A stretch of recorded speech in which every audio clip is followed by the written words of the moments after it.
ఈరోజు మనం నేర్చుకునే విషయం ఏంటంటే, నీవు కొంతమంది వ్యక్తులకు దూరంగా ఉండవలసి ఉంది. ఎలాంటి వారికి దూరంగా ఉండాలి? కొంతమంది వ్యక్తులను మనము దూరం పెట్టుకోకపోతే వీళ్ళు నిన్ను వెనక్కలాగుతారు. వీళ్ళ వల్ల నీ జీవితము సర్వనాశనం అయిపోవచ్చు. నాశనం కాదు, సర్వనాశనం అయిపోవచ్చు. అలాంటి వాళ్ళు ఎవరో వాళ్ళని మనం ఎందుకు దూరం పెట్టాలో వాక్యములో నుంచి మనం ఈరోజు నేర్చుకుందాం. మొట్టమొదటి వ్యక్తులు ఎవరంటే మూర్ఖులు. ఎవరు చెప్పండి? మూర్ఖులు. సామెతల గ్రంథము 1వ అధ్యాయము 7వ వచనం చదువుదాం. యెహోవాయందు భయభక్తులు కలిగి ఉండుట తెలివి వస్తుంది. మూర్ఖులు జ్ఞానమును ఉపదేశమును మూర్ఖులను దూరం పెట్టాలి. ఎందుకో తెలుసా? ఈ మూర్ఖుల సహవాసము చేయవారు చెడిపోవును అని వాక్యం ఉంది. వీళ్ళు జ్ఞానాన్ని తృణీకరిస్తారు, అంతేకాదు బోధను తృణీకరిస్తారు, ఉపదేశమును తృణీకరిస్తారు, గద్దింపులను తృణీకరిస్తారు. ఇలాంటి వాళ్ళను నీవు నమ్మి సహవాసం చేస్తే నీకు అదే వాళ్ళు బోధిస్తారు. ఏందంట, అలా చేయకూడదని ఏమన్నా ఉందా? ఇలా చేయాలనే రూల్ ఏమన్నా ఉందా? అలా చేస్తే వాళ్ళు ఏమన్నా నష్టపోయారా? ఇలా చేస్తే వీళ్ళు ఏమన్నా నష్టపోయారా? అలా వాళ్ళ జీవితం బాగుందా? ఇలా వీళ్ళ జీవితం బాగుందా? నాకు తెలియక అడుగుతాను. ఎవడో ఏదో చేసి పాడైపోయాడని నీకు పాడైపోవడానికి నీకు ఇష్టంగా ఉందా? నీ పక్కన వాడు 100 స్పీడ్తో పోయి యాక్సిడెంట్ అయి తలకాయ పగలు కొట్టుకొని చచ్చిపోయాడు అనుకో, నీవు కూడా అలాగే చేస్తావా? మరి చేస్తావా? అనుకూలమైన వాటినేమో నీ యొక్క అవకాశాలుగా మార్చుకోవడము నీ యొక్క మూర్ఖత్వము. అనుకూలంగా ఉన్నాయే నీకు అవసరానికి ఉపయోగపడేటట్టుగా వాటిని తెచ్చుకుంటావు, వాటిని ఆసరా చేసుకుంటావు నువ్వు. ఏమండి, గుర్తుపెట్టుకోండి, జ్ఞానం అనేది, ఉపదేశం అనేది, గద్దింపు అనేది నీకు అనుకూలంగా ఉంటే ఎప్పటికీ అది నిన్ను సరిచేయలేదు. గుర్తుపెట్టుకుని అర్థమైన వాళ్ళు స్తోత్రం చెప్పండి. జ్ఞానం అనేది, గద్దింపు అనేది నిన్ను సరిచేయాలంటే అది నీకు ఎప్పటికీ అనుకూలంగా ఉండకూడదు, కానీ నొప్పించేదిగా మాత్రమే ఉండాలి. నొప్పించేదిగా ఉండాలి, ఏడిపించేదిగా ఉండాలి, బాధించేదిగా ఉండాలి, ఆలోచింపజేసేదిగా ఉండాలి. నువ్వు నడుచుకుంటా పోతున్నావు, నీకు నొప్పి అనిపించలేదు, నీ జీవితం అంతా అలాగ నడుచుకుంటూ పోతున్నావు. ఎప్పుడో ఒక రోజున మోకాళ్ళు కిరికిరికిరి అన్నాయి. ఎప్పుడైతే నీకు సిగ్నల్ వచ్చిందో, నొప్పి అని అనిపించిందో, అప్పుడు భవిష్యత్తు ప్రణాళిక అనేది నువ్వు రచించుకుంటావు. ఎలాగా? ఇలాగుంటే నేను జీవితంలో నడక ఉండదు, కాబట్టి నేనేం చేయాలి? డాక్టర్ని కలవాలి, మాట్లాడాలి, మంచి మెడిసిన్ తీసుకోవాలి అని ఆ సమస్యను నువ్వు సాల్వ్ చేసుకోవడానికి చూస్తావు. హల్లెలూయా. కానీ నీకు నొప్పే లేదనుకోండి, నీకు సమస్య అర్థం కాదు. ఏ బోధ అయినా, ఏ మాట అయినా, ఏ ఉపదేశమైనా, ఏ సలహా అయినా నిన్ను నొప్పించకపోతే నీ రోగము బయటపడదు. కాబట్టి నీవు ఎప్పటికీ బాగుపడవు. అర్థమైన వాళ్ళు గట్టిగా స్తోత్రం చెప్పండి. హల్లెలూయా, హల్లెలూయా, హల్లెలూయా. కాబట్టి మూర్ఖులకు నీవు దూరంగా ఉండాలి. ఎవరు చెప్పినా వాళ్ళు వినరు, వాళ్ళంతటా వాళ్ళు తెలుసుకోరు. ఎవరైనా చెప్తే దాన్ని వేరే దృష్టితో ఆలోచన. కాబట్టి ప్రియమైన దేవుని బిడ్డలారా, పరిశుద్ధ గ్రంథములో సామెతల గ్రంథము 13వ అధ్యాయము 20వ వచనం కూడా ఒకసారి చదువుదాం. జ్ఞానుల సహవాసము చేయువాడు, జ్ఞానుల సహవాసము చేయువాడు జ్ఞానము గలవాడగును, మూర్ఖుల సహవాసము చేయువాడు చెడిపోవును. ఇలాంటి స్త్రీలైనా పురుషులైనా మీకు కనబడితే వీళ్ళ సహవాసం చేయకుండా దూరంగా వెళ్ళిపోండి. దూరంగా వెళ్ళిపోండి. ఎందుకంటే వీళ్ళు మీకు నష్టాన్ని కలిగిస్తారు. వీళ్ళ స్వభావం మీకు కూడా వస్తుంది. వాళ్ళు ఆరోగ్య చిట్కాలు చెప్పినా తప్పుపడతారు, క్షేమకరమైన విషయాలు చెప్పినా తప్పుపడతారు. ఏ మంచి కూడా వాళ్ళకి చెప్పాలేమో, మంచి వాళ్ళగా మార్చాలేమో. సాక్షాత్తు సృష్టికర్త అన్నాడు, మూర్ఖులను కొనపరుచుట అసాధ్యం. ఇంకా ఆయనకి రాంది నీకు చేత అయిద్దేమో. మరి మీకేమైనా చేతనమునా? హల్లెలూయా. ఈ మూర్ఖత్వం పోగొట్టుకోవడానికి వాక్యం మాత్రమే నీకు సహాయం చేయగలదు. హల్లెలూయా.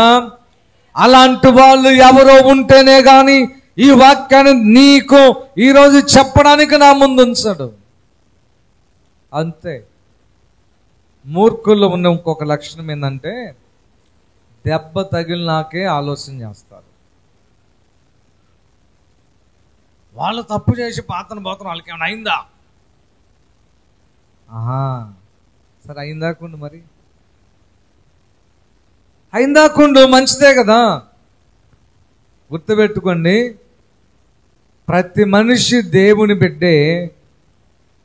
ఎవరిని ఏ రీతిగా సరిచేయాలి, ఏ సంవత్సరం సరిచేయాలి, ఎలా సరిచేయాలి, ఆయనకు కొన్ని ప్రణాళికలు ఉన్నాయి. ఆయన చూసుకుంటాడు. వాళ్ళకేదో జరగలేదని నీకు జరగదనుకోవద్దు, వాళ్ళకు జరిగినట్టుగానే నీకు జరుగుతుందని అనుకోవద్దు. అది మంచి అయినా చెడైనా. హల్లెలూయా, హల్లెలూయా. ఇప్పుడు నేను ప్రభువు నమ్ముకున్నాను, నాకు బాగా కలిసి వస్తుంది అనుకోండి. నీకు కలిసి రావాలని రూల్ అయితే ఏం లేదు, అది నిన్ను బట్టి ఉంటుంది. కొంతమంది ఎంత మంచి ప్రార్థన భక్తి చేసినా వాళ్ళకి కలిసే రాదు. అందుకని చెప్పి దేవుడు లేడని కాదు, మిగతా వాళ్ళందరూ కూడా అలాగే నష్టాలు వస్తాయి అని కూడా కాదు. ఆయన ప్రణాళిక ఉంటుంది. స్తోత్రం చెప్పండి గట్టిగా. హల్లెలూయా. దేవుడు ఒక మాట చెప్పాడు, సింహపు పిల్లలు లేమి గలవై ఆకలి కొనినను. జాగ్రత్త, ఆ మాట చెప్పండి. సింహపు పిల్లలు లేమి గలవై ఆకలి కొనినను, నా పిల్లలు నా సేవకులు ఆకలి కొనరు. అర్థమైందా? మరి 10 రోజులు నాకెందుకు అన్నం లేదు? సేవకునేగా. మరి నేను దేవుని సేవ చేస్తున్నాను సమస్తం వదులుకొని, ఎందుకు 10 రోజులు మేము కొండబెట్టుకొని స్థితిలోకి వచ్చాం? మరి మా నాన్న టైంలో మాకెందుకు బువ్వలేక ఇబ్బంది పడ్డాం? మరి ఆయన నాకంటే ఇంకా శ్రేష్టమైన ప్రార్థనా పరుడు, భక్తి పరుడు నాన్న. ఎప్పుడు ఏది జరిగించాలో నీ లైఫ్లో అది దైవ చిత్తానుసారంగానే జరిగిస్తాడు. స్తోత్రం చెప్పండి గట్టిగా. ఇప్పటికున్న ఇప్పుడు ప్రస్తుతం ఉన్న నీ ఇబ్బంది భవిష్యత్తు నీకు సుఖవంతమైన సౌకర్యవంతమైన ఒక ఉన్నతమైన జీవితం ఇవ్వడానికి పునాదులుగా అనుమతించాడని గుర్తుపెట్టుకోవాలి. హల్లెలూయా. ఇప్పుడున్నటువంటి సౌకర్యము రేపటి దినాన నీ పరీక్షగా కూడా మారే అవకాశం ఉంటుందని కూడా గుర్తుపెట్టుకోవాలి. అర్థమైన స్తోత్రం చెప్పండి. హల్లెలూయా. అయితే ఒక క్రైస్తవుడు సగటుగా చేయాల్సిన పని ఏంటో తెలుసా? అన్ని సమయాల్లో నీ హృదయాన్ని భద్రంగా కాపాడుకుంటే ఏ పరిస్థితుల్లో కూడా నీకు నష్టం అనేటువంటిది రానే రాదు. హల్లెలూయా, హల్లెలూయా. కాబట్టి ఒకటి, మూర్ఖులకు నీవు చెప్పండి దూరముగా ఉండాలి. అక్కడే సామెతల గ్రంథము 22 అధ్యాయము 5వ వచనం కూడా ఒకసారి చదువుదాం. చదువుదాం. ముండ్లను అమ్మా ఊరులను మూర్ఖుల మార్గములో ఉన్నవి. తన్ను ఎవరైనా కాపాడుకోవాలి అని అనుకుంటే వాటికి దూరంగా ఉండును. మూర్ఖుల యొక్క దారి, మూర్ఖుల మార్గము, మూర్ఖుల యొక్క నడక, మూర్ఖుల ప్రవర్తన, మూర్ఖుల జీవితం ఎలా ఉండబోతుందంటే వాళ్ళ యొక్క దారిలో ముండ్లుంటాయి, ఊరులుంటాయి. ఇవి మాత్రమే కనబడతాయి. ఎప్పుడు నిన్ను ఇరికిస్తారో తెలియదు, ఎప్పుడు నిన్ను బదనం చేస్తారో తెలియదు. వాళ్ళు నమ్ముకుంటే ఎప్పుడు ములులాగా నీ జీవితాన్ని గుచ్చేస్తారో కూడా తెలియదు. ఎప్పుడు నీ జీవితాన్ని ఒక ఊరిలో నెట్టి పడేస్తారో, ముళ్ళులాగా గుచ్చుని జీవితాన్ని సర్వనాశనం చేస్తారో కూడా తెలియదు. మూర్ఖుల మనస్తత్వం అలాంటిది. అందుకని వాక్యం సెలవిస్తుంది, తన్ను కాపాడుకుని వారు అంటే నేనే ఉన్నాను కమ్మో, నన్ను నేను కాపాడుకోవాలి అని నేను భావించినట్లయితే అలాంటి వాళ్ళకి దూరంగా ఉండమని వాక్యము సెలవిస్తా ఉంది. అర్థమైన వాళ్ళు స్తోత్రం చెప్పండి. హల్లెలూయా, హల్లెలూయా. అలాగే రెండవ విషయాన్ని మనము ధ్యానం చేద్దాం. అక్కడే పరిశుద్ధ లేఖన భాగములో ఇంకొక విచిత్రమైనటువంటి మనుషులు ఉంటారు. సామెతల గ్రంథము 12:25 వచనం చదువుదాం. సామెతల గ్రంథం 12:25. ఒకని హృదయములోని విచారము దాని కృంగజేయును, దయగల మాట దాని సంతోషపెట్టును. ఒకని హృదయములోని విచారము దాని కృంగజేయును, ఆ వ్యక్తిని కృంగజేయును, దయగల మాట దాని సంతోషపెట్టును. కొంతమంది ఎలా ఉంటారో తెలుసా? ప్రపంచములో ఉన్న బాధ్యతలన్నీ వాళ్ళే మోసినట్టుగా, ప్రపంచములోనున్న కష్టాలన్నీ వాళ్ళకే వచ్చినట్టుగా, ప్రపంచములో ఉన్న పరిపాలన అంతా నీవే చేసినట్టుగా, వాళ్ళందరినీ పోషించే బాధ్యత అంతా కూడా నువ్వే తీసుకున్నట్టుగా ఎప్పుడు విచారంగా ఉంటారు. ఏమన్నా చెప్పండి? ఎప్పుడు మూడీగా, ఎప్పుడు బాధగా, శాడీగా, ఏదో విచారిస్తూ ముఖం ఎలాగ పెట్టి ఏల్చూరుని ఎలాగ పోషించాలి, నేను ఈ దేశానికి ప్రధానమంత్రిని కాబట్టి వీళ్ళందరికి భోజనం ఎలా పెట్టాలి, వీళ్ళ అప్పులన్నీ ఎలాగ తీర్చాలన్నట్టుగా పొద్దుగూకులు ఆలోచన చేస్తూ ఉంటారు. వీళ్ళకు నువ్వు దూరంగా ఉండాలి. హల్లెలూయా. ఎందుకో తెలుసా? వాళ్ళ దగ్గరికి వెళ్ళి నువ్వు ఎప్పుడైనా కదిలి.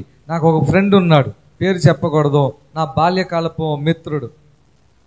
నేను నర్సాపేటలో ఉన్నప్పుడు నాకు మిత్రుడు. వాడు దగ్గరగా పోవాలంటే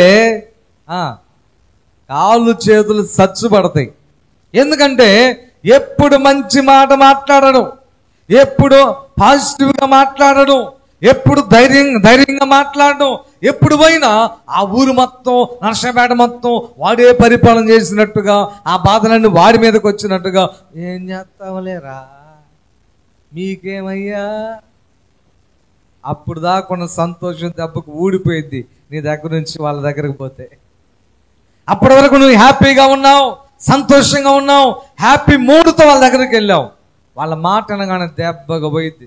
నీకేమిలయ్యా, మీ అమ్మ నాన్న సంపాదించిన ఉన్నాయి, మరి నేను ఈ దేశం అంతా పోషించద్దు. ఏం చేస్తానంటే వీడు దేశం అంతా పోషించాలంట. అసమర్థులు సమస్యను భూతద్దంలో చూసి ఎప్పుడు శాడీగా ఒకసారి కూర్చొని ఆలోచన చేస్తారు. సమర్థులు సమస్యలో ఆ సమస్య గురించి ఆలోచన చేసి సమస్య పరిష్కారం కొరకు ప్రయత్నం చేస్తూ విజయం సాధిస్తారు. అర్థమైన స్తోత్రం చెప్పండి. శాడీగా ఉంటే నువ్వు ఏమి చేయలేవు. ఆ రోజు నేను కూడా అలాగే ఆలోచన చేశా.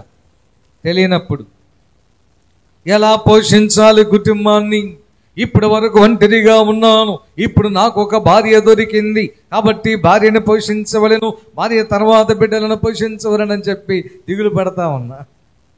దేవుడు అన్నాడు, నీవు చింతించుట వలన నీ యొక్క ఎత్తును మూరెడెక్కువ చేసుకొనగలవా? ఆకాశ పక్షులను పోషించింది నేనే కదా. ఇంకా మొదలు పెట్టాడు యేసయ్య. హల్లెలూయా, హల్లెలూయా. మొత్తం ఎగిరిపోయిందండి. అసలు ఆలోచనే చేయను. స్తోత్రం చెప్పండి గట్టిగా. హల్లెలూయా. సంగమన గురించిన బాధ చింత ఉంటుంది అప్పుడప్పుడు. మనుషుల యొక్క వ్యతిరేకమైన స్వభావాలు, అర్థం చేసుకోలేని మనుషుల యొక్క హృదయ స్థితి కొన్నిసార్లు బాధ పెట్టిద్ది. కానీ అది ఆ క్షణం వరకే. మళ్ళీ నాలో లోపల దేవుని యొక్క నడిపింపు ఎలా ఉంటుందంటే, నీవు చింతించటం వల్ల ఆ వ్యక్తి మారతాడా? హల్లెలూయా. నువ్వు బాధపడ్డందువల్ల పరిస్థితులు చేంజ్ అవుతాయా? తలుపు వేసుకొని ఫ్యాను కూడా తిరగకూడదు. ఎందుకంటే వాళ్ళకి చెమట పట్టాల, దీర్ఘంగా ఆలోచన చేయాలి. తలుపులు వేసుకొని ఎవరు కనబడకుండా ఒకసారి కూర్చొని ఆలోచన చేస్తారంట. ఏం చేస్తారంట? నీకు తెలియనటువంటి సాతాను ఆయుధము నీ మీద ప్రయోగించిందని నీకు తెలియదు. హల్లెలూయా, హల్లెలూయా, హల్లెలూయా. తెస్సలోనిక పత్రిక 1వ తెస్సలోనిక పత్రిక 5వ అధ్యాయములో 15వ వచనం చదువునానా. ఏమన్నాడమ్మా చెప్పండి, చెప్పండి గట్టిగా. ఎల్లప్పుడూ సంతోషముగా ఉండుడి. నీకు సంతోషం ఎందుకు లేదు చెప్పండి నాకు మాట. ఎందుకు లేదు చెప్పండి. ఒక రహస్యం చెప్తాను చూడండి. నీ సంతోషానికి కేంద్ర బిందువు డబ్బని నువ్వు అపోహపడుతున్నావు చూసావా, అందుకే నీకు సంతోషం లేదు. మనుష్యుడు దేని మీద బేస్ అయ్యాడంటే, డబ్బు వస్తుంటే సంతోషం, డబ్బు లేకపోతే సంతోషం, డబ్బు పోతే సంతోషం. హల్లెలూయా. నీ సంతోషానికి యేసు కారణం అవ్వాలే తప్ప నీ సంతోషానికి డబ్బు కారణమైతే అది దేవుడు యాక్సెప్ట్ చేయడు. ఆ డబ్బు నీ దగ్గరికి రాకుండా దూరం చేస్తాడు. దాన్ని నువ్వు గుర్తుపెట్టుకోవాలి. హల్లెలూయా, హల్లెలూయా, హల్లెలూయా. నీవు సంతోషముగా ఉండు. దేవుని సేవకులు పెద్దలు మాకు చెప్పిన విషయం ఏంటో తెలుసా? మా ఇద్దరికి చెప్పిన విషయం ఇదిగో, మనం ఎప్పుడు సంతోషంగా ఉండాలంటే డబ్బులు లేనప్పుడు సంతోషంగా ఉండాలి, ఇంట్లో తినటానికి లేనప్పుడు సంతోషంగా ఉండాలి, ఇబ్బందులుగా ఉన్నప్పుడు ఇంకా ఎక్కువ సంతోషంగా ఉండాలి. మన సంతోషములో ఫేసులో ఉన్న ఆ యొక్క చెప్పండి దానిని పోకుండా చూసుకోవాలి అని చెప్పారు. హల్లెలూయా. నీవు బాధల్లో ఉన్నప్పుడు నీ సంతోషము కలిగిన ఫేస్ని ఆ క్వాలిటీ తగ్గకుండా చూసుకో. ఎందుకో తెలుసా? నీ ఫేస్ని బట్టి ఆనందపడే వాళ్ళు ఉన్నారు, నీ ఫేస్ని బట్టి ఏడ్చే వాళ్ళు ఉన్నారు. అర్థమైన స్తోత్రం చెప్పండి. నీవు నవ్వుతే నిన్ను చూసి ఏడ్చేటువంటి అసూయపరులు ఉన్నారు. నువ్వు బాధపడుతుంటే లోపల సంతోషించి మైమరిసిపోయే వికృత క్రీడలు కలిగినటువంటి శాడిస్టులు కూడా ఉన్నారు. కాబట్టి నీ ముఖం మీద నవ్వుని ఎప్పుడు చెరిపి వేసుకోవద్దు. అర్థమైన స్తోత్రం చెప్పండి. హల్లెలూయా, హల్లెలూయా. నీ సంతోషానికి మనిషి కారణం కాకూడదు, నీ సంతోషానికి డబ్బు కారణం కాకూడదు, నీ సంతోషానికి ఏ వస్తువు కారణం కాకూడదు. నీ సంతోషానికి యేసు మాత్రమే కారణమై ఉండాలి. స్తోత్రం చెప్పండి గట్టిగా. హల్లెలూయా, హల్లెలూయా. పరిశుద్ధ లేఖన భాగంలో ఒక మాట ఉంది, యెహోవా దేవుడుగా గల జనులు ధన్యులు. హల్లెలూయా. ఇక చాలండి. రక్షించే దేవుడు నీకున్నప్పుడు, స్వస్థపరిచే దేవుడు నీకున్నప్పుడు, సలహా ఇచ్చే దేవుడు నీకున్నప్పుడు, ధైర్యం చెప్పే దేవుడు నీకున్నప్పుడు, నీ కోసమే జన్మించిన యేసు ఉన్నప్పుడు ఆయనను ఎలాగ ఉపయోగించుకోవాలో, ఆయన యొక్క వాక్యాన్ని నువ్వు ఎలాగ జీర్ణం చేసుకొని నీ జీవితంలో ఉన్న సమస్యలను దూరం చేసుకోవాలో ఆ చిట్కాలు తెలుసుకునే పనులు మాత్రమే నీ ఉంటే చాలు తప్ప ఒక ప్రక్కన కూర్చొని మూడీగా, శాడీగా, విచారముగా, దిగులుగా ఆలోచన చేస్తూ ఉంటే ఎట్టి పరిస్థితులలో అవి నీకు దూరం కావని గుర్తుపెట్టుకోవాలి. స్తోత్రం చెప్పండి గట్టిగా. హల్లెలూయా, హల్లెలూయా. అందుకే చెప్తున్నాను, ఇలాంటి వారికి కూడా మీరు దూరంగా ఉండాలి. వీరి సహవాసం మనం చేసామనుకోండి, నీ సంతోషం దూరం అవుతుంది, నీ హ్యాపీనెస్ దూరం అవుతుంది, నీ గోల్స్ పాడైపోతాయి. నీకు తెలియకుండానే వాడి పక్కన కూర్చొని నువ్వు కూడా ఆలోచన చేయటం మొదలు పెడతావు. అరే నిజమేరో, నిజమేరో. ఏం నిజం? ఏం నిజం అండి? నాకు అర్థం లేదు. నిజం ఒక పుస్తకం చదివాను నేను. ఆ పుస్తకంలో ఆ దైవజనుని చెప్పిన ఒక విషయం ఏంటంటే, సాతాను తన యొక్క వాళ్ళ పరివారం అంతా కలిసి ఒక ఎగ్జిబిషన్ ఏర్పాటు చేశారంట. ఎగ్జిబిషన్ అంటే వాటి పనితీరు, వాళ్ళు చేసే విధానం, వాళ్ళు కనిపెట్టిన వస్తువులు, ఎవరు దయ్యాలు కనిపెట్టిన వస్తువులు ఏ వ్యక్తులను ఎలాగా క్రీస్తు కృపల నుంచి దూరం చేస్తారో, ఎలాగ ఏడిపిస్తారో, ఎలా బాధ పెడతారో అవన్నీ కూడా ఆ ఎగ్జిబిషన్లో ఉన్నాయంట. నాకు కూడా వీటి దాడి బాగా తెలుసు. ఇది చెప్పిన తర్వాత నేను చెప్తాను. ఈ పాస్టర్ గారు ఎగ్జిబిషన్కి వెళ్ళాడు. వెళ్తామంటే వాళ్ళ శిష్యుడు ఉండి, పాస్టర్ గారు నేను కూడా వస్తాను మీతో పాటు, సాతాన్ ఎగ్జిబిషన్ త్వరగా చూడలేదండి అన్నాడు. ఓకే రారా అన్నాడు. ఇద్దరు కలిసి ఎగ్జిబిషన్ వెళ్ళారు. మొత్తం చూసుకుంటా వస్తుంటే ఈ ఒక్కొక్క వస్తువులు ఉన్నాయి. ముఖ్యంగా ఆ దెయ్యాలు ఉపయోగించే ఆయుధాలు ఉన్నాయంట. ఓ పెద్ద టేబుల్ ఉందంట. ఆ టేబుల్ మీద పెద్ద పెద్ద కత్తులు ఉన్నాయంట. బాణాలు అంటే కత్తులు అంటే మనుషులకు మీద ఉపయోగించే ఆయుధాలు. ఈ ఆయుధాల మీద రాసి ఉందంట. ఒక్కొక్క దాని మీద కోపము, వ్యభిచారము, ధనాపేక్ష, అన్ని రకరకాలు రాసి ఉందంట. పాస్టర్ గారు అడుగుతున్నాడు, ఇది ఎలా ఉపయోగిస్తావు, ఇది ఎలా ఉపయోగిస్తావంటే, పాస్టర్ గారు ఈ అందరికి తెలిసినటువంటి బాణాలండి, వీటి నుంచి ప్రతి ఒక్కరు కాపాడుకోవడానికి ఎవరికి వాళ్ళే జాగ్రత్త పడుతున్నారు. ఎక్కువ శాతం మేము ఫెయిల్ అయిపోతున్నాము. ఇప్పుడు వ్యభిచారం అనే బాణం ఉపయోగిస్తాము, అది ఆల్రెడీ అందరికీ తెలుసు. అమ్మో, భర్త ఉండగా ఇంకొకరితో తప్పు చేయకూడదేమో అని తెలుసు. అందుకని వెంటనే ఏం చేస్తారు, జాగ్రత్త పడుతున్నారు. మేము ఓడిపోతున్నాం. ధనాపేక్ష, దాని గురించి కూడా జాగ్రత్త పడుతున్నారు. కొంతమంది పడిపోతున్నారు. అసలు మరి సీక్రెట్గా మీరు ఉపయోగించే ఆయుధాలు ఏంటి, అవి చూపించు అన్నాడంటే సాతాను. వాటిలో ఒకటి నిద్రమత్తు. ఏంటంటే చెప్పండి, నిద్రమత్తు. ఇది కూడా బాణమేనా? అదే మీకు అర్థం కాదు. పొద్దున్నే మేమే లేపేటట్టు చేస్తాం, టిఫిన్ చేసుకోమని మేమే చెబుతాం. ఆ తర్వాత స్నానం చేసుకోండి, తల స్నానం చేసుకోండి, బైబిల్ తీసుకొని పోండి అంటాం. ఆడదాకా పోతారు, భజన చేయొచ్చు భక్తగా పాడకని పాట పాడతారు. చప్పన కొట్టేటప్పుడు కూడా మేమేమన్నాం, సరిగ్గా పాస్టర్ గారు వచ్చి వాక్యం ప్రారంభిస్తాడు చూసావా, అప్పుడు మా బాణాన్ని ప్రయోగిస్తాం. ప్రశాంతంగా నిద్రపోతారు. ఇక మాకు పోయినా దండగేముంది, వచ్చినా దండగేముంది అన్నయ్య, అంతేగా.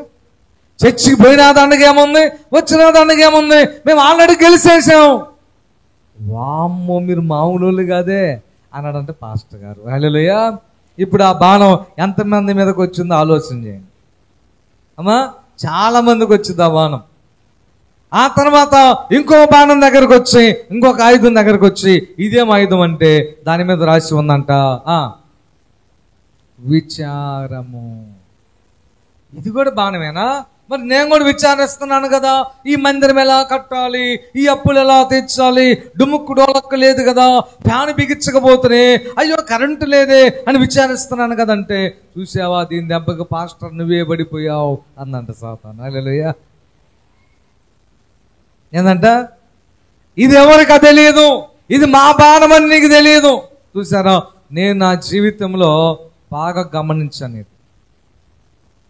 నేను భయభర్త పుట్టినప్పటి నుంచి నేను ఎవరి మీద నేరమైన కానీ నా శాపమో ఏమో తెలియదు, కానీ నాకు దూరమైంది సంతోషమే. సంతోషం దూరమైంది. అందుకని ఎక్కువగా దానికోసం ప్రయాసపడేవాడిని. నవ్వించే వాళ్ళ దగ్గరకు ఆకర్షణగా వెళ్ళేవాడిని.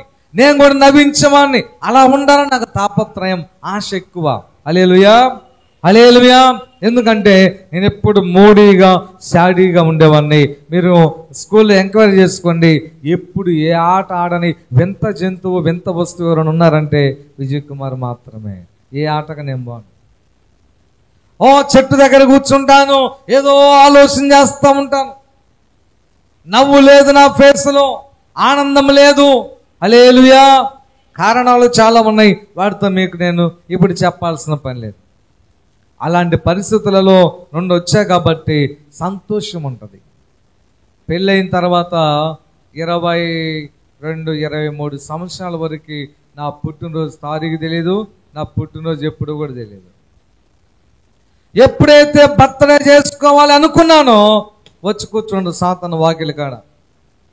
ఎక్కడ కూర్చుంటుంది, ఏరా సంతోషపడాలని, ఆనందపడదామనే, ఈరోజు సంతోషపడాలి అని ట్రై చేస్తున్నావే, చూద్దాం ఏమాత్రం సంతోషపడతావు. ఎవరో ఒకళ్ళు జ్వరపడిద్ది, నా సంతోషం దూరమైద్ది.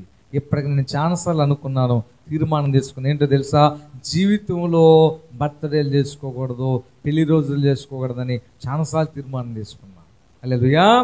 ఎందుకు ఈ మాట చెప్పారంటే, ఆఖరికి ఈ విచారము సంతోషం లేకుండా చేసేటువంటి దాన్ని పాస్టర్ల మీద కూడా ప్రయోగించి విజయం సాధించగలుగుతుంది సాతాను. హల్లెలూయా, హల్లెలూయా. కాబట్టి ప్రియమైన దేవుని బిడ్డలారా, మూర్ఖులకు మీరు దూరంగా ఉంటే మీరు క్షేమంగా ఉంటారు. రెండోది, సాడీగా మూడీగా బాధగా, విచారంగా, దిగులుగా, దీర్ఘంగా ఆలోచన చేసే ప్రపంచ మేధావులకు కూడా మీరు దూరంగా ఉంటే బాగుంటుంది. స్తోత్రం చెప్పండి గట్టిగా. వీళ్ళు ప్రపంచ మేధావులు, మోడీకి లేనిటువంటి బాధ అంతా కూడా వీళ్ళకే ఉంది. ఎవరిని ఎట్ట బాగు చేయాలి, ఉద్యోగాలు ఇవ్వాలి, మీరు ఇస్తేనే అందరు తింటున్నారు ఇప్పుడు. హల్లెలూయా. బైబిల్లో ఒక చక్కని మాట ఉంది, ఏంటో తెలుసా? 127వ కీర్తన 3వ వచనం చదవండి ఒకసారి. 127:3 త్వరగా అమ్మా. యెహోవా అనుగ్రహించు స్వాస్థ్యము గర్భఫలము ఆయనిచ్చు బహుమానము యవన కాలమందు పుట్టిన కుమారులు బలవంతుని చేతిలోని బాణముల వంటి వారు. వారితో తన అంబుల పొది నింపుకొనిన వాడు ధన్యుడు. అట్టి వారు సిగ్గుపడక గుమ్మములో తమ విరోధులతో వాదించుదురు. 2వ వచనం చదువురా. మీరు వేకువజామునే లేచి పగలంతా కష్టపడి చాలా రాత్రి అయిన తర్వాత పండుకొనుచు కష్టార్జితమైన ఆహారము తినుచునుట వ్యర్థమే. తన ప్రియులు నిద్రించుచుండగా. అది అర్థం చేసుకోండి. నీవు నేను దేవునికి ప్రియులుగా కనుకుంటే ఆ రాత్రి నువ్వు నిద్రిస్తుండగా రేపు నీకేం కావాలని ఆయన అనుగ్రహించనై ఉన్నాడు. స్తోత్రం చెప్పండి గట్టి. హల్లెలూయా. తన ప్రియులు నిద్రించుచుండగా యెహోవా చెప్పండి వారికిచ్చుచున్నాడు. ఆ రాత్రి ప్లాన్ చేస్తాడంటే యేసయ్య, రేపు పొద్దున్న నువ్వు ఎలాగ ప్రయాణం చేస్తావు, నీ ప్రయాణానికి ఛార్జీ ఎంత కావాలి, ఆపదలేమో నీ కోసం సాతాను కాచుకొని ఉంచాడు, వాటి నుంచి ఎలాగ తప్పించాలి, మార్గ మధ్యలో నీకు ఏం టిఫిన్ పెడితే బెటరు, ఇదంతా కూడా స్కెచ్ అంతా కూడా ఆయన వేసుకుంటాడు. ఎప్పుడు తెలుసా? నీవు తనకు ప్రియమైన బిడ్డగా ఉన్నప్పుడు. అర్థమైన స్తోత్రం చెప్పండి. నీ విచారిస్తే ఏం ఉపయోగం ఉంది? ఇప్పుడు రేపొద్దున ఊరు వెళ్ళాలి, ఈ రాత్రంతా నిద్రపోకుండా అమ్మా పొద్దున్న మెలకు రావాలి, మెలకు వచ్చిందా? పొద్దున్న లేచి రెడీ నువ్వు అన్నా రెడీ అవుతావు, అనకపోయినా విచారము వద్దు. హల్లెలూయా, హల్లెలూయా. నేను నవ్విస్తున్నానని కాదు, కానీ సీరియస్గా ఆలోచించండి. నవ్వు, హ్యాపీనెస్ నీ హృదయాన్ని దూరమైన క్షణం వెంటనే ప్రభు సన్నిధిలో అడగాలి, ఎందుకు దూరమైంది ప్రభు? అసలు కారణం ఏమిటి? నేను కారణమా? నా తప్పిదము కారణమా? సాతాను యొక్క బాణము నా మీద ప్రయోగించిందా? వేరే వాళ్ళ కారణమా? ధనము కారణమా? అసలు కారణం ఏంటి? ఆలోచన చేసి మళ్ళా వెంటనే ఆ సంతోషం తెచ్చుకోవడానికి ప్రయత్నం చేయి. హల్లెలూయా. ఎందుకంటే నీ జీవితమును వృధా చేయడమే సాతాను యొక్క ఇష్టము. నీ లైఫ్ లో నీ దినాలన్నీ వ్యర్థంగా ఖర్చు పెట్టాలి, అది వాడి ఇష్టం. నీ యొక్క జీవితాన్ని ఆవిరిలాగా ఖర్చు పెట్టేసేయాలి. అనుభవించకుండా, సంతోషపడకుండా, తినకుండా, తాగకుండా, కట్టుకోకుండా, ఏ సంతోషాలు పొందకుండా ఒట్టివాడిగా నువ్వు పోవడం సాతానికి ఇష్టము. హల్లెలూయా, హల్లెలూయా, హల్లెలూయా. ఒక చిన్న మాట నేను మిమ్మల్ని అడిగి నేను ముందుకెళ్తాను. మీరేవు చేతులు ఎత్తవద్దు, ఊరకే వినండి. ఒకే ఒక చీర లేక 2 చీరలు మాత్రమే కలిగిన వాళ్ళు మీలో ఎంతమంది ఉన్నారు? అర్థం కాలేదా? ఊరికే 2 చీరలు మాత్రమే కలిగినటువంటి నిరుపేదలు, కటిక పేదవాళ్ళు మీలో ఎంతమంది ఉన్నారు? నాకు తెలిసి ఒక్క చేయి కూడా ఎత్తదు. ఎందుకంటే ఒక్కొక్క బీరువాలో 1, 2, 3, 4, 5 సెల్పులు ఉంటే అవి కూడా పట్టక లోపల కుక్కి. కానీ విషయం ఏంటంటే అవి బీరువాకు మాత్రమే పరిమితము. వ్యామోహం పుట్టిస్తుంది వస్త్రాల మీద, కానీ వాటిని అనుభవించకుండా చేస్తుంది సాతాను. వ్యామోహం పెడుతుంది. ఆ చీర గుంటే ఎలా ఉంటుంది, ఈ నగ గుంటే ఎలా ఉంటుంది, ఇది తీసుకుంటే ఎలా ఉంటుంది, జస్ట్ అంతే. ఇంటి నిండా వస్తువులు కొని ఆడ పెడతావు, దీన్ని అనుభవించను. ఇంటి నిండా విలువ నిండా ఆ యొక్క చీరలు కొని ఆడబెట్టి తాళం వేస్తావు. ఏ పురుగులో ఏవో వచ్చి చెమటలు కొట్టి వాటిని తిని ఆహారంగా బ్రతకడానికి నీవు సంపాదిస్తున్నావే తప్ప దాని ద్వారా నీవు అనుభవించుకొని చేస్తాను సార్. నా ఒపీనియన్ ఏంటి తెలుసా? నేనేమో ఆలోచన చేస్తానంటే, హల్లెలూయా. అర్థమైన స్తోత్రం చెప్పండి. దానితో నాకు అవసరం ఉంటే కొంట, అవసరం అయితే మానేస్తా. ఇప్పుడు నాకున్న వస్త్రాలు దేవుడిస్తే నేనేం వద్దన్ను, కానీ వచ్చినవి కాబట్టి మళ్ళీ ఇంకో ఉదాహరణ వాటిని పంపిస్తాను. పోనీ ఇంక వచ్చినాయి కదా, ఇంకా ఎందుకు, లేదా ఉన్నాయా కట్టుకుంటానే ఉండాలి వరుసగా. దేనికి? నా సంతోషమును దొంగిలించే అధికారము నేను సాతానికి ఇవ్వడం నాకు ఇష్టం లేదు. హల్లెలూయా. నా హ్యాపీనెస్ అని నేను అనుభవించేటువంటి తృప్తిని నేను ఏ సాతానికి ఇవ్వడానికి ఇష్టం లేదు. కాబట్టి ప్రియమైన దేవుని బిడ్డలారా, గుర్తుపెట్టుకోండి, మొట్టమొదటిది మూర్ఖులకు దూరంగా ఉండాలి. తర్వాత విచారముగా, దిగులుగా, శాడీగా, మూడీగా ఉండే వాళ్ళకి నీవు దూరంగా ఉండాలి. అర్థమైన స్తోత్రం చెప్పండి. హల్లెలూయా. కీర్తన గ్రంథము 31వ అధ్యాయము 4వ వచనం చదువుదాం. నా ఆశ్రయ దుర్గము నీవే, నన్ను చిక్కించుకొనుటకై నా శత్రువులు రహస్యముగా ఒడ్డిన వలలో నుండి నీవు నన్ను తప్పించము. అర్థమైన స్తోత్రం చెప్పండి. ఎవరంట? మూడోది, నీవు ఎవరినైతే శత్రువుగా కనుగొన్నావో, నీకు అనిపించిందో, తస్మాత్ జాగ్రత్త, వాళ్ళకు దూరంగా ఉండు. చాలా సీరియస్ విషయం చెప్తున్నా నేను. ఈజ్ నాట్ ఏ జోక్ చెప్పట్లేదు. నీ లైఫ్లో నీవు ఎదిగే కొలది నీకు శత్రువులు ఖచ్చితంగా ఎదుగుతూ ఉంటారు, క్రొత్త వాళ్ళు పుడుతూ ఉంటారు. నువ్వు గమనించావా? వాళ్ళకు దూరంగా ఉండు.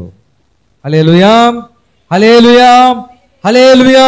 ఎందుకంటే భక్తుడైన దావీదు గారు అన్నాడు, వాళ్ళు నన్ను చిక్కించుకొనవలనని వలను వడ్డుచున్నారు. నన్ను శత్రువుల నుంచి కాపాడు. చాలా విషయాలు ఉన్నాయి, అవన్నీ ఇప్పుడు టైం చాలదని 1-2 రెఫరెన్స్ చూపించి ముందుకు వెళ్తున్నా నేను. మీరెవరు అనొద్దు నాకు శత్రువు లేడని, అది అబద్ధం మాత్రమే. ఇంకొక విషయం చెప్తాను, నువ్వు శత్రువు ఉంటే ప్రేమించు, ప్రార్థించు, సహాయం చేస్తే చెయ్యి, కానీ నమ్మొద్దు, జాగ్రత్తగా ఉండు. నమ్మటం వేరు, ప్రేమించటం వేరు. అర్థమైన స్తోత్రం చెప్పండి. ఎందుకో తెలుసా? శత్రువులను కనుగొనడం అనేది నీ తరము కాదు. ఒకవేళ అట్టి జ్ఞానము నీకేదన్నా ఉందా, అట్టి ఆనవాళ్ళు శత్రువు నీకేదన్నా చూపించారా, నువ్వు ఫిక్స్ అయిపో, వీళ్ళు ప్రమాదకరులు అని చెప్పి వాళ్ళ విషయంలో జాగ్రత్తగా ఉండు. నీ లైఫ్ మీద ఏ రూపంలోనైనా, ఏ టైంలోనైనా, ఎలాగైనా దెబ్బ కొట్టవచ్చు, తర్వాత బాధపడతావు. ఖచ్చితంగా నువ్వు నమ్మవద్దు ఎవరిని. నేను ఇప్పటికి చాలా మందికి చెప్పాను, పర్సనల్గా కూడా చెప్పాను. ఎవరు వినలా. అబ్బాయి అట్లాంటి కాదన్నారు, వీళ్ళు ఇలాంటి వాళ్ళు కాదన్నారు, అమ్మాయి అట్లాంటిది కాదన్నారు. చెప్పింది నన్ను అపార్థం చేసుకున్నారు. తర్వాత వాళ్ళకే పడింది, వాళ్ళే కొట్టుకున్నారు, వాళ్ళే గొడవలు పడ్డాయి. తర్వాత మళ్ళీ నా కాడికి వచ్చారు. నేను అప్పుడే చెప్పానా లేదన్నా? విడదీయటం నా భావన కాదు, మీ ఇద్దరిని జాగృతం చేయటం నా యొక్క ఉద్దేశం. అర్థమైన స్తోత్రం చెప్పండి. హల్లెలూయా. మిమ్మల్ని జాగృతం చేయడం నా యొక్క ఉద్దేశం, జాగ్రత్త పరచడం నా ఉద్దేశం. అంతేగాని మీ బంధువులకు నీకు, నీ స్నేహితులకు నీకు, నీవు నమ్మిన వాళ్ళకి నీకు విరోధం పెట్టడానికి నా యొక్క ఉద్దేశం కాదు. హల్లెలూయా. దేవుని కంటే నీవు తోపు కాదు, తురుము కాదు. దేవుని కంటే జ్ఞానము గలవాడివి, అంతకంటే కాదు. ఆ దేవుడే చెప్పాడు ఇర్మియా గ్రంథము 9వ అధ్యాయం 4వ వచనములో, నమ్మవద్దు అని. హల్లెలూయా. చదవండి ఒకసారి, చదవగలిగితే.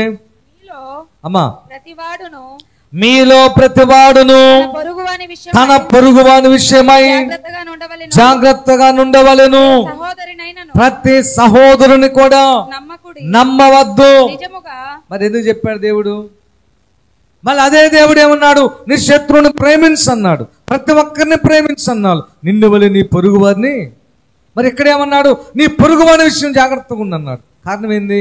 జాగ్రత్త వేరు, నమ్మటం వేరు, ప్రేమించటం వేరు. నేను అందరిని ప్రేమిస్తా, సహాయం చేయదలుచుకుంటే అందరికీ చేస్తా, లేదంటే కాముగా ఉంటా, కానీ జాగ్రత్తగా ఉంటా మాత్రం మానను. అంటే మీకు అర్థం కావడానికి చెప్తున్నా, నేనంటే నేను కాదు, నా గురించి చెప్తే మీకు అర్థమైద్దని. అర్థమైన స్తోత్రం చెప్పండి. హల్లెలూయా, హల్లెలూయా.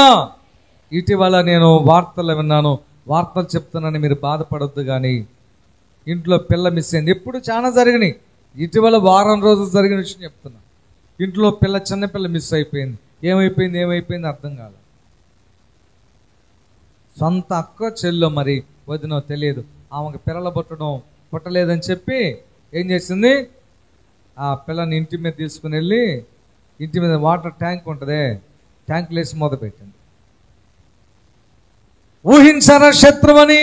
కానీ నా యొక్క అధ్యయనంలో నేను గ్రహించిన ఒక సంగతి చెప్పనా, ఖచ్చితంగా నీకు ఎవరు శత్రువు అనేది వాళ్ళు ఆనవాళ్ళు నీకు విడిచిపెడతారు. వాటిని నువ్వు గమనించు. అంటే వాళ్ళ పరిచయంలో ఎక్కడో నీకు దెబ్బలు తగిలి ఉంటాయి. ఎక్కడో వాళ్ళు నీకు నమ్మక ద్రోహం చేసి ఉంటారు. ఏ విషయంలోనూ నీ దుఃఖానికి కారణమై ఉంటారు. ఏ విషయంలోనూ నీకు రహస్యంగా వెనక గోతులు తీసే ప్రయత్నం చేసి ఉంటారు. దాన్ని గుర్తుపెట్టుకోవాలి. వీళ్ళు ఇది ఇంకా జాగ్రత్తగా ఉండు. లేదంటావా? వాక్యం సెలవిస్తా ఉంది, నీవు ఆ ఊరిలో నీవు పడిపోతావు, నష్టపోతావు. చూడండి వాక్యం ఏం సెలవిస్తుందో. అక్కడే కీర్తన గ్రంథము 38 అధ్యాయము 18వ వచనం చదవండి. కీర్తన గ్రంథము 38:18. నా దోషమును నేను ఒప్పుకొనుచున్నాను, నా పాపమును గూర్చి విచారపడుచున్నాను. నా శత్రువులు చురుకైన వారును బలవంతులనై ఉన్నారు. ఏ కారణము లేకుండానే వాళ్ళు నన్ను ద్వేషించుచున్నారు. మేలు చేస్తే కీడు చేస్తున్నారు. నేను మంచి చేయాలని ప్రయత్నం చేస్తా ఉంటే వాళ్ళు అందుకోసమే నాకు శత్రువులుగా మారిపోయారు. చాలు. ఆయనకంటే మీరేమన్నా గొప్ప వాళ్ళ చెప్పండి? దావీదు మహారాజు కంటే, దేవుని కంటే మీరేమైనా గొప్ప? అందుకనే మూర్ఖులకు దూరముగా ఉండాలి. విచారముగా, శాడీగా, బాధగా, దిగులుగా ఉండి నీకు అవే చెప్పించి నీ మూడు పాడు చేసే వ్యక్తులకు దూరంగా ఉండాలి. మూడోది, శత్రువులకు నీవు దూరంగా ఉండాలి. తస్మాత్ జాగ్రత్త. ఎప్పుడో కోలుకోలేని దెబ్బ నిన్ను కొడతారో, నీవు కోలుకోలేవో, నీ జీవితం సర్వనాశనం అయిపోయింది. ఏమండి, దావీదు మహారాజు 1వ సమూయేలు గ్రంథం ఇప్పుడు చదవద్దులే కానీ ఇంటికెళ్ళి చదవండి. 27వ అధ్యాయం 1వ వచనంలో తన మామే శత్రువు అయితే ఆయన నుంచి దూరంగా పారిపోయాడు. మరి ఆయన చేత దేవుడు అద్భుతాలు చేయించలేదా? దావీదు గారి చేత దేవుడు దావీదుకు తోడుగా లేడా?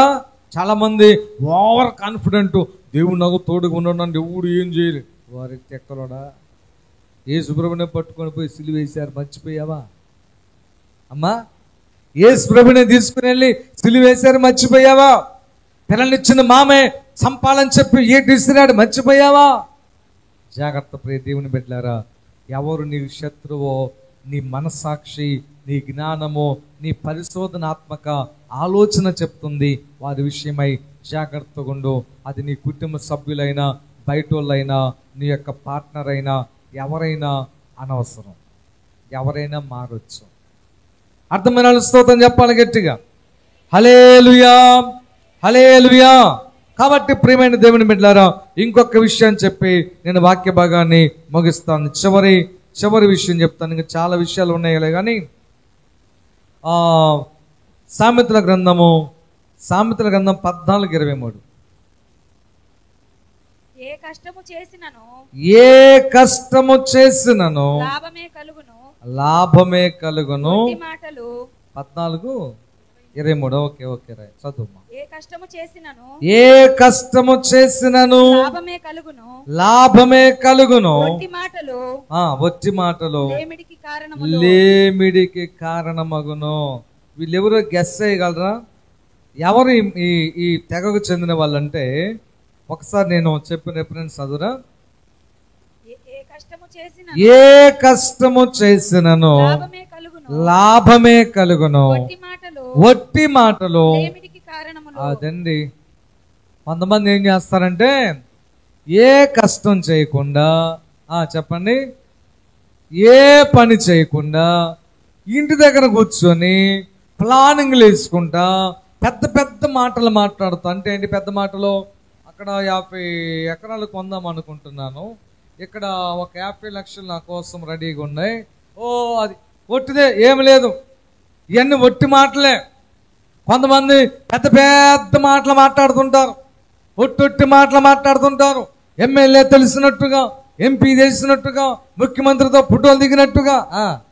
ఇదంతా కూడా ఒట్టి మాటలు, డంబపు మాటలు, పనికిరాని మాటలు. వాటిల్లో నిజాలు అసలు ఉండవు. ఇలాంటి వాళ్ళకు కూడా నువ్వు దూరంగా ఉండాలంతే. వీళ్ళందరూ భ్రమపరుస్తారు నిన్నంతే. వీళ్ళంతా కూడా వేస్ట్ ఫెలోస్, వ్యర్థులు వీళ్ళు. ఎవరు చెప్పండి? వీళ్ళని వ్యర్థులు అని ఉంది వాక్యంలో. హల్లెలూయా. వ్యర్థులు కొంతమంది కూర్చుంటారు, ఎప్పుడు పోయినా ఇంటికాడ ఉంటారు. వాళ్ళు ఏం చేస్తారు చెప్పండి? నువ్వు ఎప్పుడైనా పో, ఇంటికాడ ఉంటారు, ఏ పనికి పోరు. ప్రశాంతం కూర్చొని ప్లానింగ్ లేపుతుంటారు. ఏంది కూర్చోలేదంటే, ఇప్పుడు నా కోసం వేరే వాళ్ళు వస్తున్నారు, వాళ్ళని నేను కలవాలనున్నాను, నేను అది చేయబోతున్నాను, నేను ఇది చేయబోతున్నాను, రేపు నాకు ఒక 10,000 20,000 రాబోతున్నాయి. ఇదంతా ఒట్టిదే. వ్యర్థులు, వ్యర్థమైన మాటలు, డంబపు మాటలు పలికేటువంటి వారికి దూరంగా ఉండాలి. నీవు వాళ్ళ మాటలకు తప్పి ఉబ్బిపోయి నీవు కూడా వాళ్ళ మాటల్లో పడిపోయి ఏం చేస్తావు తెలుసా? నువ్వు కూడా అదే ఆలోచన చేస్తూ ఉంటావు. కూర్చొని వాడు మాత్రం కూర్చోకపోయినా, పని చేయకపోయినా బతకట్లేదా? హ్యాపీగా రోజు ఒక పెగ్గేస్తున్నాడు, నా ఒక సినిమాకి పోతున్నాడు, ఓ 4 ఫ్రెండ్స్తో ఎంజాయ్ చేస్తున్నాడు, మనం కూడా అట్నే ఉండొచ్చు అనుకుంటాం. పెద్దడు అయిపోతాం. హల్లెలూయా. అందుకే వాక్యం సెలవిస్తుంది, వ్యర్థులకు నీవు దూరంగా ఉండాలి. కష్టము చూడండి, గుర్తుపెట్టుకొని ఒక చిన్న విషయం చెప్తాను. నీకు 18 సంవత్సరాలు వచ్చింది మొదలుకొని 40 సంవత్సరాల వరకు నువ్వు ఏదో ఒక పని చేస్తూనే ఉండాలి. ఒక్కరోజు నువ్వు ఇంటికాడ ఉన్నా నువ్వు చేతగాని వ్యక్తివే. ఒక్కరోజు కూడా నువ్వు వ్యర్థంగా ఉండకూడదు. నువ్వు ఉన్నావా, నీకు ఆరోగ్యం బాగా లేకపోతుండాలి, లేకపోతే ఏదో ఒక కారణం ఉంటేనే ఉండాలి. వ్యర్థంగా నువ్వు ఉన్నావంటే నీవు ఒక చేతగాని వ్యక్తివి, అసమర్థుడవు, అసమర్థురాలవు. రేపు 40 తర్వాత నీవు కూర్చొని ఆడవటమే మిగతా 40 years, 40 సంవత్సరాలు. ఆ తర్వాత నువ్వు బాధపడ్డా ప్రయోజనం ఉండదు. కష్టపడవలసిన సమయంలో కష్టపడాలి, దాచుకోవాల్సిన సమయంలో దాచుకోవాలి, జాగ్రత్త పడవలసిన విషయంలో జాగ్రత్త పడాలి. ఆ టైం అనేటువంటిది విత్తే టైము 18 నుంచి 40 సంవత్సరాలు పొలముల విత్తనాలు విత్తినట్లుగా ఆ విత్తే టైం అనేది చాలా విలువైనటువంటిది. స్తోత్రం చెప్పండి గట్టిగా. హల్లెలూయా. నేను ఇప్పటికీ మనసులో బాధేస్తూ ఉంటుంది, చాలా నా లైఫ్ వేస్ట్ చేసుకున్నాను అనిపిస్తూ ఉంటుంది. నిజంగా చెప్పాలంటే దాదాపు నేను వేస్ట్ చేసింది ఏమి లేదు. అయినాక నేను అపోహపడి నన్ను నేను భ్రమపరుచుకుంటే నేను నష్టపోతాను. కానీ నాకు అది ఇష్టం లేదు. నేను నిజంగానే వేస్ట్ చేసుకున్నా, ఏమి సాధించాను అనిపిస్తుంది ఇప్పుడు మనసులో. 42, 43 సంవత్సరాలు వచ్చినాయి, నేను సాధించింది ఏంటి? ఇప్పుడు వెనక్కి తిరిగి చూసుకుంటే అంత శూన్యంగా కనబడతా ఉంది. ఇంకేమి లేనటువంటి నీవు ఇంకేం ఆలోచన చేయాలి చెప్పండి? ఇంతవరకు ఏమి సాధించను నీవు, ఏమి? కొంతమంది కదిలిస్తుంటా నేను, అరే ఒరే ఇల్లు కట్టుకోపోయినా అంటే, అదే ఇటు ఒక 6 పిల్లర్లు వేద్దాం అనుకుంటున్నాను, ఇటు ఒక 6, ఆ తర్వాత ఇటు భీములు వస్తాయి, పైన ఒక ఏమి లేదు, అది కట్టింది లేదు. ఇదే మాట 10-15 సంవత్సరాలు చెబుతున్నాడు నాకు వాడు. ఎన్ని సంవత్సరాలు? 15 సంవత్సరాలు చెబుతున్నాడు. ఆ మాట ఇల్లు నవ్వుకోవాలని చెప్పి అడుగుతుంటాడు కనబడ్డప్పుడల్లా. ఎరా మరి ఇల్లు అదే అన్న, ఇప్పుడు నువ్వు వచ్చి ప్రార్థన చేద్దు కానీ రేపు ప్రార్థన చేసిన రోజున మన సంఘాన్ని పిలుద్దాం. ఆ రోజు ఏమి లేదు, ఒట్టిదే. ఇలాంటి వారికి నీవు దూరంగా ఉండాలి. ఏమన్నా చెప్పండి, దూరంగా ఉండాలి. స్తోత్రం చెప్పండి గట్టిగా. హల్లెలూయా. ఆయన ఇంకొక మాట నేను చూపించి ముగిస్తాను. 2 తిమోతి 3:2. తిమోతిలకు రాసిన 2వ పత్రిక 3 చదువురా. మనుషులు స్వార్థ ప్రియులు, ధనాపేక్షలు, బింకమలాడువారు, అమ్మా అహంకారులు. ఇక్కడ ఫస్ట్ ఒక పదం కనపడింది. ఏమిటా పదం? అమ్మ నాకెళ్ళి చూడాలి. ఏమిటా పదం? అది నేటి ప్రస్తుతానికి ఉన్న మనుషులు తీరు ఇదే. వీళ్ళకి నువ్వు దూరం ఉండాలి. శ్యాంబాబుని మధ్యలో నేను పలకరించను, శ్యాంబాబుకు వందనాలు చెప్పను, శ్యాంబాబు ఏ ఉద్యోగం చేస్తారో నాకు పని లేదు, శ్యాంబాబు పిల్లలు ఏం చేస్తుందో పిల్లలు ఏం చేస్తారో నాకు తెలియదు. కానీ నాకు అవసరం వచ్చినప్పుడు మాత్రం శ్యామ్ బాగున్నారా, ఎప్పుడు నీ గురించి ఆలోచన చేస్తున్నానయ్యా. నీలాంటి జ్ఞానవంతుడు తెలివిన వాడు నాకు ఎవడు కూడా. నాకేమొచ్చింది ఇప్పుడు? నేను స్వార్థం, అవసరం వచ్చింది నాకు వాడితో, వీడికి అవసరం వచ్చింది కాబట్టి ఈరోజు నేను పలకరిస్తున్నా, ఈరోజు వందనాలు చెప్తున్నా, ఈరోజు వాడి దగ్గరికి వెళ్తున్నా, వాడి దగ్గర కూర్చొని వాడిని పొగుడుతున్నాను. ఎందుకంటే వాడి దగ్గర నాకేం కావాలి చెప్పాలి? ఏం కావాలి? ఏదో మొత్తానికి అవసరం తీర్చుకోవాలి. జాగ్రత్త, వీళ్ళకి దూరంగా ఉండు. అవసరం వచ్చినప్పుడే పెళ్ళాల పొగుడుతారు. ఎందుకంటే వీళ్ళు చేతగానే దత్తమ్మలే కదా, పెళ్ళాల ద్వారా ఏదన్నా బతకొచ్చు అనే ఉద్దేశంతో. అవసరం వచ్చినప్పుడే బంధువుల దగ్గరకు వస్తారు, అవసరం వచ్చినప్పుడే నీ దగ్గరకు వస్తుంటారు. చూసావా? వీళ్ళతో జాగ్రత్తగా ఉండాలి. అర్థమైన వాళ్ళు స్తోత్రం చెప్పండి. హల్లెలూయా. ఒక్కసారి పసిగట్టావా, జీవితంలో ఇంకెప్పుడు నమ్మొద్దు. వాళ్ళ దూరంగా ఉండు, కానీ ప్రేమించు కానీ దూరంగా ఉండు. ఎందుకు తెలుసా? వీళ్ళలో దాగిన మరొక విషపు ఆలోచన ఏంటో తెలుసా? ఆ అవసరం నువ్వు తీర్చలేదంటే నీకు వ్యతిరేకమైపోతారు. అవసరం కొరకు నీ కానుక వస్తారు, అవసరం నువ్వు తీర్చలేదు, కుదరలేదు, అదేదైనా కావచ్చు, నీకు ఆపోజిట్ అయిపోతారు. ఆపోజిట్ అయ్యి వాడి పేరు ఎత్తబాక, శ్యాంబాబు పేరు తిరగమ్మా, ఎప్పుడు వాడి పేరు నా దగ్గర ఎత్తొద్దు, వాడు దుష్టుడు, దుర్మార్గుడు, నికృష్టుడు అంట. అంతకుముందేమో వాడు చాలా మంచివాడు. శ్యాంబాబు అమ్మా చాలా మంచివాడు, రే గుడ్ మార్నింగ్, బాగున్నావా, ఎంతరా శాలరీ, అదృష్టవంతుడు రా, తెలివైన వాడు నాకు అవసరం తెచ్చలేదుగా, నన్ను ఏమైపోయి వాడు దుష్టుడు, దుర్మార్గుడు, నీచుడు, నికృష్టుడు, వాడంటే దుర్మార్గుడు ఈ లోకంలో, నేను ఎక్కడా వాడి పేరే నా దగ్గర ఎత్తవద్దు, ఎందుకంటే వాడు నాకు అవసరం తెచ్చలే. జాగ్రత్తగా ఉండండి. నేను ఊరకే చెప్పాలి, ఇవన్నీ కూడా పరిశోధించి విని నేర్చుకుని మీకు వివరంగా చెప్తున్నాను. రెఫరెన్స్లు చెప్పడానికే టైం లేదు కాబట్టి మీకు చూపించట్లేదు. అర్థమైన వాళ్ళు స్తోత్రం చెప్పండి. ఒకటి, మూర్ఖులకు దూరంగా ఉండాలి. రెండవది, విచారముగా, శాడీగా, బాధగా, విచారంగా ఉండే వాళ్ళకి దూరంగా ఉండాలి. మూడు, శత్రువులకు దూరంగా ఉండాలి.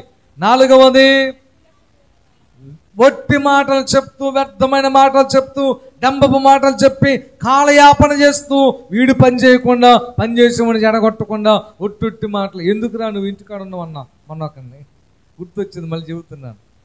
ఇందాక ఎందుకురా నువ్వు ఇంటికాడ ఉన్నావు అన్నావు. ప్రార్థన చేయుచున్నాను అన్నయ్య అన్నాడు. ఓహో ప్రార్థన, ఈ దేని గురించినా అన్నాను. నా అప్పులు తీర్చమని చెప్పి 7 వారములు ప్రార్థన చేయుచున్నాడు. వీళ్ళకి మీరు దూరంగా ఉండాలి. తర్వాత ఎవరు? స్వార్థ ప్రియులకు మీరు, వీళ్ళు కూడా ఒక మేధావి ఏం చెప్పాడు తెలుసా? ఒకే చెప్తాను, శత్రువుల కంట కూడా ప్రమాదకరులు స్వార్థపరులు. శత్రువునైనా నువ్వు అంచనా వేయొచ్చు, కానీ స్వార్థపరుల యొక్క కుయుక్తి నువ్వు అంచనా వేయలేవు. ఒక మేధావి చెప్పిన మాట అది. ప్రార్థన చేసుకుందాం, కళ్ళు మూసుకొని. అందరూ కళ్ళు మూసుకొని ఒక్కసారి మోకరించి ప్రార్థన చేయండి.